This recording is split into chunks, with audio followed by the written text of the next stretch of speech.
Here at Consul, we've got the brand new Brother KE-430HS Bartack machine, which does Bartacks with excellent speed and very professional stitches. We'll give you an example now.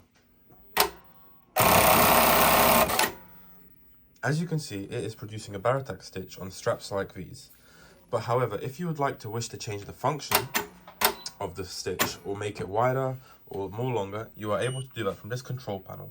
This controls the width of the stitch, and you can change it here via the panel touchscreen. This does the length, and this will also be able to be changed.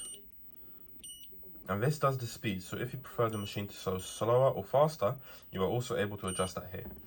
We will now show you the difference.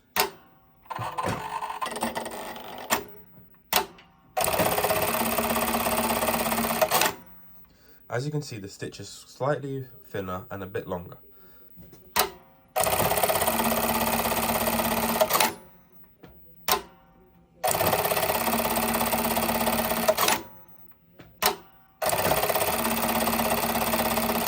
If you are interested in this machine, please find the link below this video that will direct you to our website. Thank you very much.